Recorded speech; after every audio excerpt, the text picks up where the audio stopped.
Good morning, everybody. Today's word is shad. And can you believe it? When I made crooked, I did not know shad was one of the list. It's come up again. I've done the same word twice. Now, I kind of thought maybe I should try and go crooked now. Maybe I should try it out, but I still just... I couldn't be bothered. And I was so happy with what ended up happening on Crooked. And I did mention that I would like to carry on in this series. I thought, what other animal would I like to do the same technique on? And I went with an octopus because I love octopuses. I think they're really interesting. I remember when I was living down south, we went to a very large aquarium down there called the National Marine Aquarium. And it was really, really good. And I think one of the best things about it was when we first came in, we saw that one of the tanks had a load of boards and lots of objects just randomly piled on top of it. And we were talking about it and joking about it because the poor octopus was inside, not looking in a very good mood.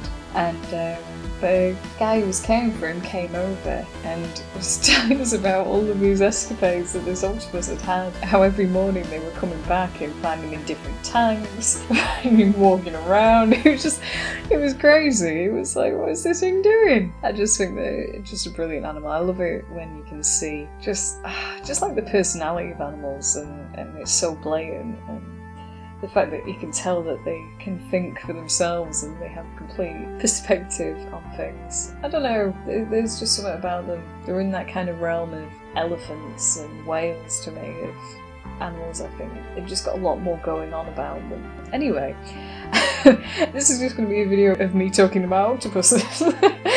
It easily could be. I could easily fill about 20 minutes on this. But I'll just add a little bit about how I made this. So, carried on with a similar style as the other one.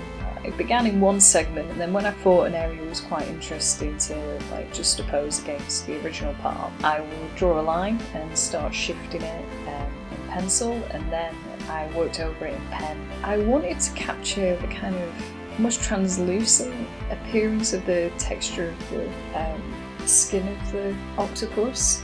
It was quite difficult because even with lots of multiple layers of watercolour, there will be parts that are very contrasted, and that doesn't really lend itself to translucency.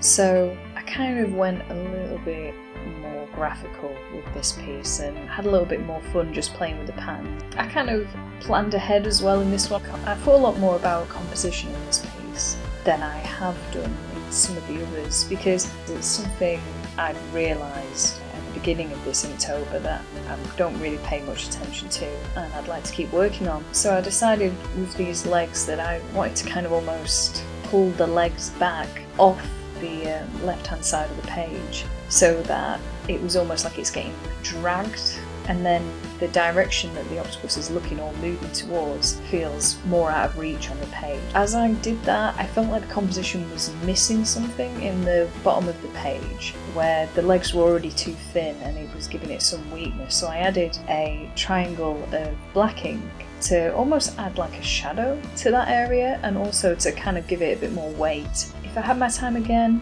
possibly I would add a little bit more weighting to the bottom left hand side of the page. It probably needs a leg, actually. It probably needs one of those legs coming down in that area just to break up that white space. But other than that, I am really happy with this piece. I'm not really sure which is my favourite, the giraffe or the octopus now. I'll be interested in hearing which is your favourite if you've seen both parts.